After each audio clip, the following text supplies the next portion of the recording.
Welcome, everybody, to Dead Talk Live. And we have a very special guest, Connie Nielsen, whose new show, Close to Me, is premiering on Sundance next month. Connie, thank you for being our guest. How are you doing tonight?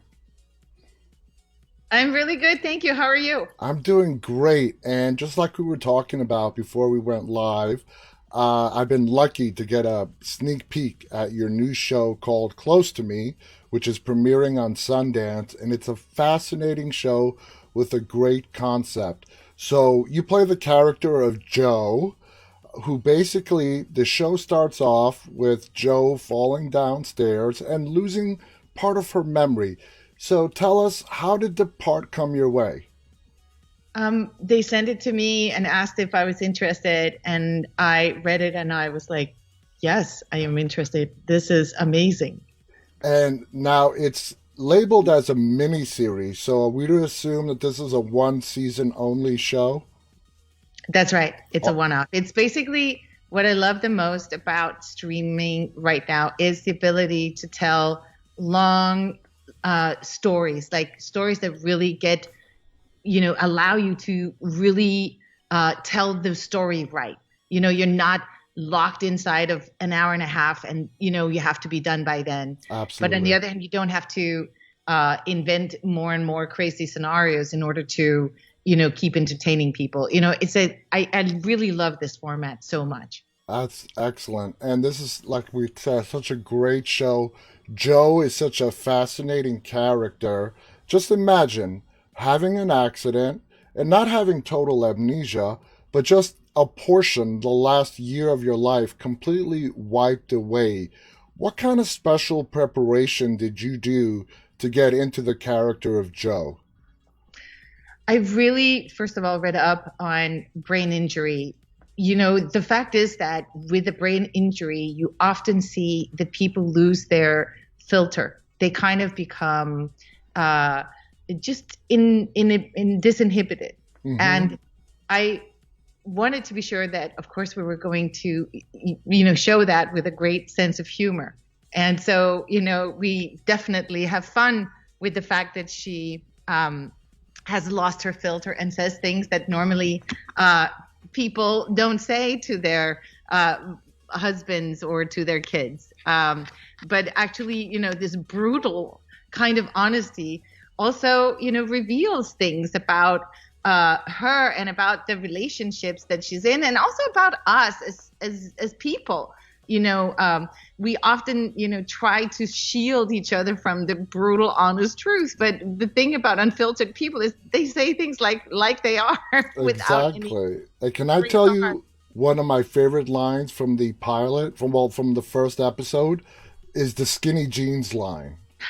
I love that line. People will understand when they see it, but I'm like, how realistic is that? Here you are trying to get dressed to leave the hospital, and your husband brings you skinny jeans, and you're all pissed off about that. Was that just part of the writing that really attracted you to this project? Yeah, it's the fact that you really believe that this person is real. I feel that so many female characters, they always try to please the audience. They're like, oh, they're cute, and or they are sort of apologetic for themselves, or they're like manly, or whatever these things that we allow women to be. But if we really, really play what women really are, it's way more fun, and Yeah. it's also just more interesting. And the way that this show is shot with the cinematography and the images, for example, when Joe is being wheeled into the hospital and the surroundings, it's not that of a hospital. It's like you're walking into a ballroom. Beautiful imagery that is brought to us. What are your feelings to that aspect of this show? Everything in Close to Me is there for a reason. Every single thing is a clue It to this is. mystery at the core of Joe's life. Mm-hmm. And it turns out that it's a mystery that has many different facets. And that kind of mystery also reveals things that, happen in real people's lives all the time. Mm-hmm. the fact that people get told the story of who they are already from when they're little kids. And figuring out how to deconstruct that story to find out the truth about who you really are and allow you to express the truth of that and be that's a strength, first of all. It Is really, really important. And instead, I think a lot of people, if they really were to take a look at what they've been told about who they are, they've been gaslit, and in a way they're helping gaslight themselves and keeping themselves stuck in a story that might not even be true. Absolutely. And we see right away that Jo is a very determined, strong-willed character. And you could see that when she gets home, she's not just satisfied laying in bed and recovering. What does she do? She sets up a chalkboard and tries and is going to reconstruct the missing time in her life.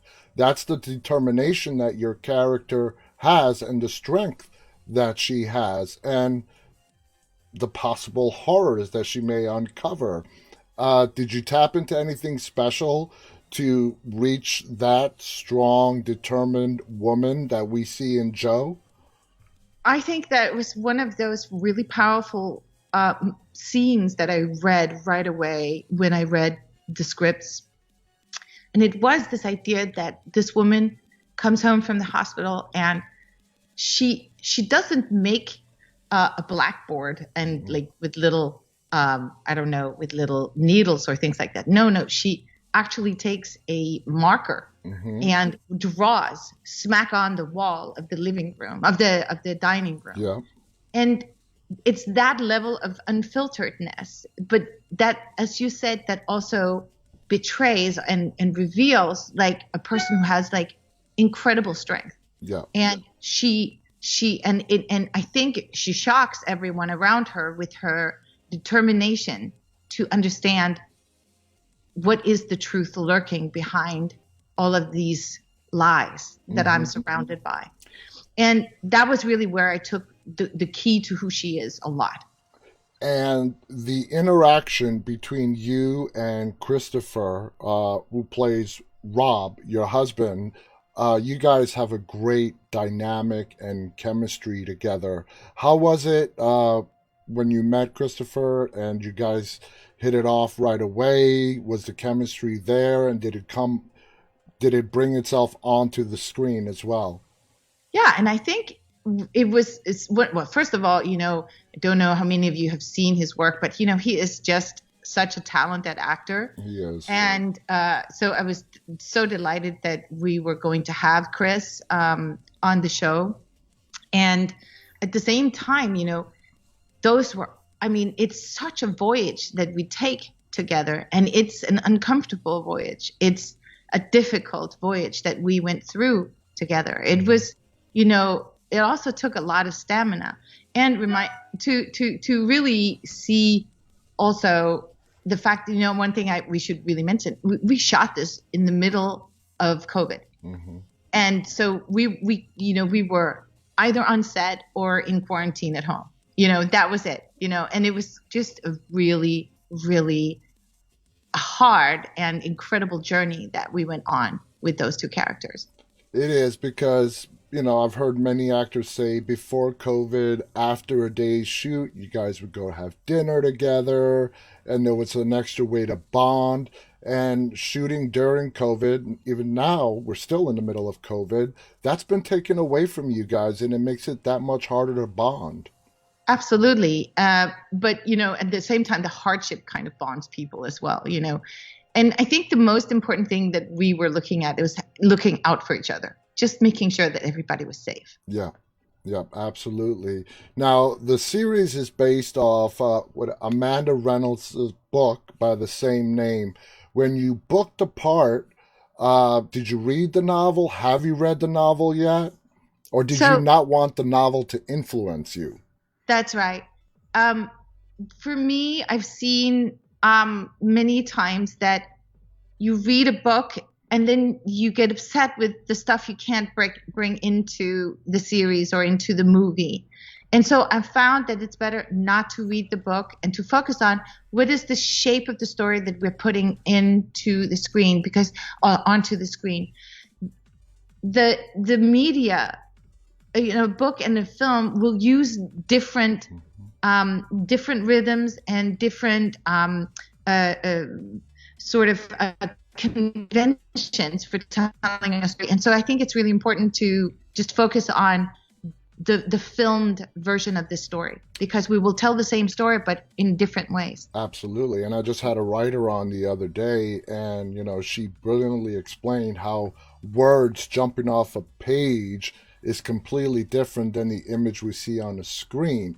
Now, what I was surprised when I sat down to watch this and I was watching the opening credits, you're an executive producer on this.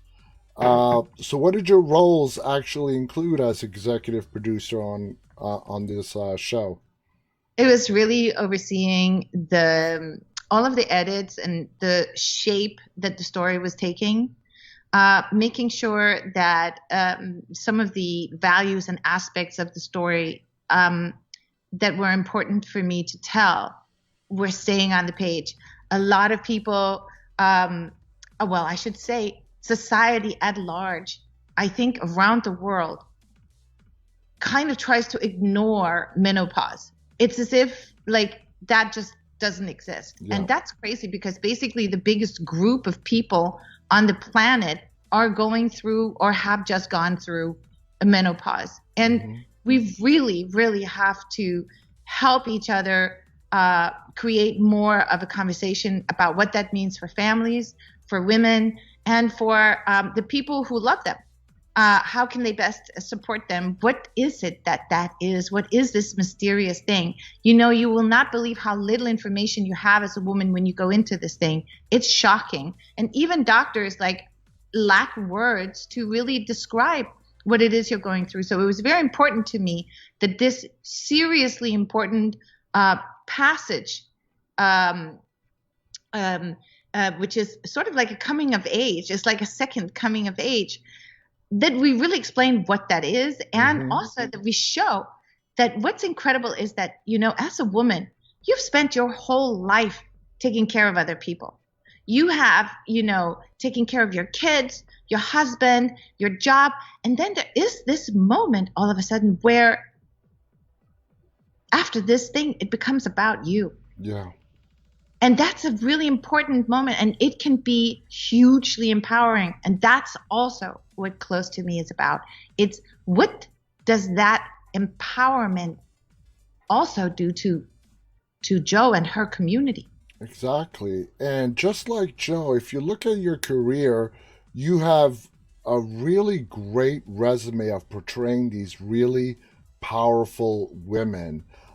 Is that just something that has been given is not the right word, but your acting skills make you appropriate for, and you've gotten all these amazing strong women what do you attribute that to? The queen of the Amazons and so on. I'm not sure. I obviously am, just as sensitive and vulnerable as the next person. But I do think that I am maybe inherently, in addition to that, also able to be a warrior. Like, I would say that I have these two sides to me, where I'm extremely sensitive and intuitive and love working with my imagination. And then there is another side to me, which I think is just a warrior. And yeah. I just think that thing just comes natural to me. And so I don't so much, play it as much as I just tap into that in me. That's very fair. Now, I remember the first time I saw you on the screen was in The Devil's Advocate. Okay. And again, a powerful woman. You played opposite of Al Pacino. You have worked with some of the greatest actors throughout your career. Do you take every film that you've done, and even still today, learn something new that you just carry on to the next project? Yeah, I think so. I think everything is about learning. You learn so much every time. Um, it would be boring if you didn't like learn something new uh, from what you're doing. I love my work because I learn something about the world or about myself or all of the above, with every project, every story I tell. Now, Close to Me dives into the psychological thriller realm pretty quickly. That's not your, like, if you look through your long resume, there's not been that much. What did you think of taking a role in this genre of the psychological thriller into the horror realm as well? I just, these are things are just, it's not like you set out to say, oh, I'm going to make this kind of film or that kind of film. You know what you are attracted to, and you just end up going for that. And in this case too, it was the case of a really great story and really, really well done, like really well conceived Mm-hmm. as an idea. And so that's really what drives it. It's not really a genre like, oh, I prefer this or that. But it's true that some people like end up like doing a lot of romantic comedies because that really suits their personality, you Yeah. know? Now, when it came to this role in particular, what was it that sealed the deal for you? Was it just the writing? Was it the character of Joe? Was it the story arc itself from the beginning to the end? What made you say, wow, this is an amazing story and I'm definitely want to be a part of this? I think I think there are certain things that happen in the story that I'm interested in showing. I'm interested in showing violence in our society that it's just such everyday violence. A lie is a violence as well. Mm-hmm. And in Joe's case, it turns out that there is a background of violence that you just don't expect. And I wanted to kind of point the point the finger at this problem and say, why is it that we as a society still accept this? And how much of this kind of violence is encapsulated into like changed memories Mm-hmm. and that then is sold back to us, and then that we carry like this undigested and undiagnosed truth, or I shouldn't say diagnosed truth, but this undigested truth that then therefore is this lie all the time. Yep. Now, have you ever thought of the aspect like Joe's accident in the very, very beginning of the series and the amnesia that followed was her way of her brain of dealing with the trauma in her life? Absolutely, but maybe it was also a way of forcing her into discovering even deeper truths. Hmm. Absolutely. Yeah. Never really thought of it that way. Now, the series features some of the less glamorous aspects. I like the commentary that this show takes on, like abuse within a marriage and whatnot, physical abuse, verbal abuse, and it really dives deep. And with each episode, it peels back a layer and another layer and another. Do you like that way of storytelling? I do, because I think many times that's how we ourselves even think. Mm-hmm. We tend to a little bit like circle around the truth and take a little bit of it here and a little bit of it there. We just peel back the layers little by little. Mm-hmm. What's so interesting is that when Joe does lose her memory and she gets this brain injury, it helps her peel away because she's not trying to be polite anymore. No. She's not trying to be the little good girl who does what everyone expects her to do. She is um, she is she's like her own raw self. And I loved the opportunity to show, like in a very raw way, like a real woman, a real woman. Now, is that also part of the foundation? Because we see Joe go into some dark places. We're not going to reveal any spoilers here, but you know, you put everything on the table when you get in front of that camera. At the end of the shooting day, and shooting some of the darker aspects of your character, what do you do to separate yourself, at least for the day, from your character and go back to being Connie? I have to tell you, like there was like a moment. I mean, I had the longest days you cannot imagine, but literally, like that glass of wine when I came back to the house was like, that was my, I was like cramped, trying to get to drink that glass of wine just to, relax. I think if I'd been in California, I would have smoked, weed or something. It was just so, it was so much all the time. We show a woman in lust, a woman in like who's going through hurt and who is confused and desperate. Like it was a lot, and like at the end of the day, I was just okay. I'm going to be arriving home, and I'm going to have that glass of wine, and it was really just. I swear it was that, like the thought that I was going to have that glass of wine and I would sit and relax with that. That was my thing. And that would get you through the day. Well, I mean, yeah, was actually like how interesting the scenes were. absolutely. Like they were so interesting. It was so like I was looking forward to going into those scenes every day. Yeah. And the directing on this show is top notch. I got to ask you, I didn't really pay attention as I was watching it.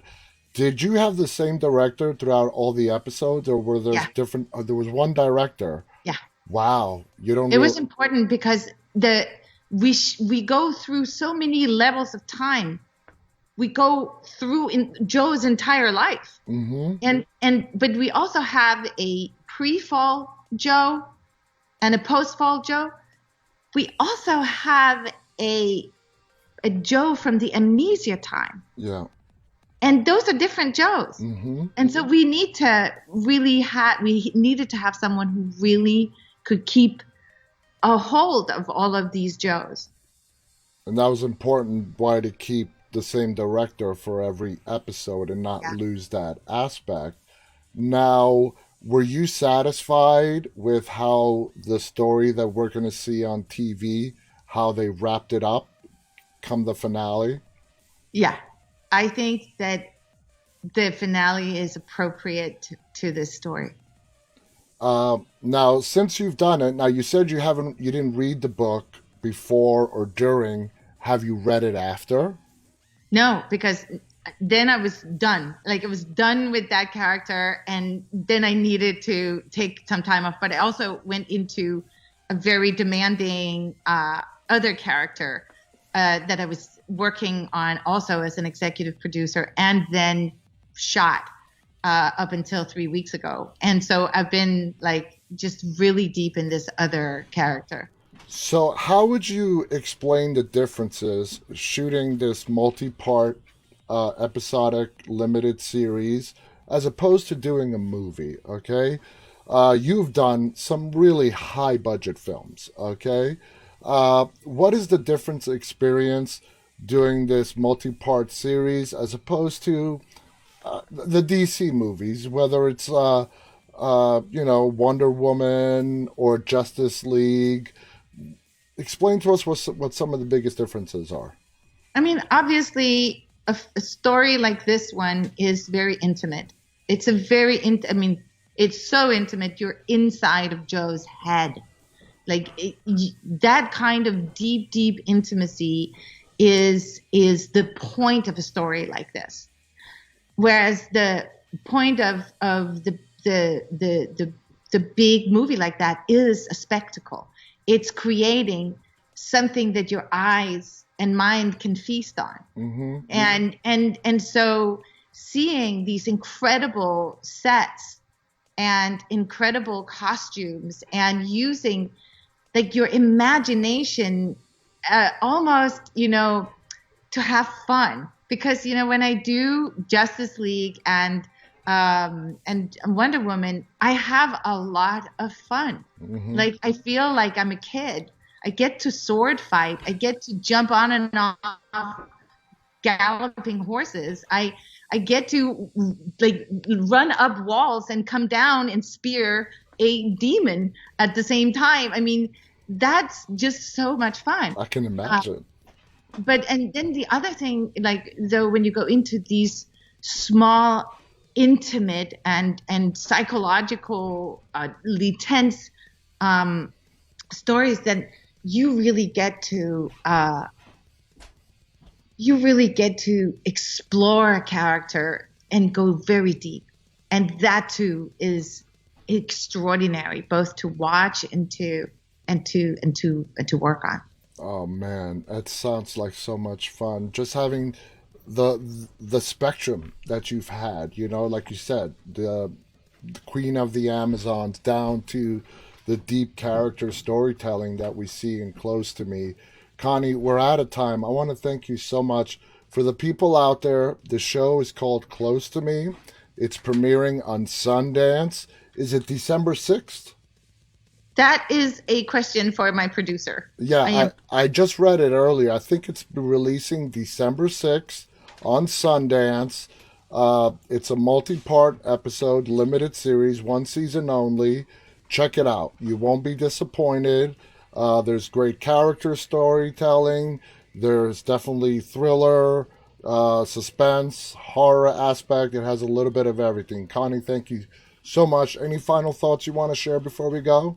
No, thank you so much. You're a great interviewer. It was a real pleasure talking to you, and great questions too. Thank you so much. Oh, thank you so much, Connie. Thank you to our audience. And on behalf of Connie and myself, guys, stay safe. Oh, and my producer just chimed in. It's releasing December 16th. 16th. Okay, December 16th. On behalf of Connie and myself, guys, stay safe and stay walking. Bye-bye. Thanks.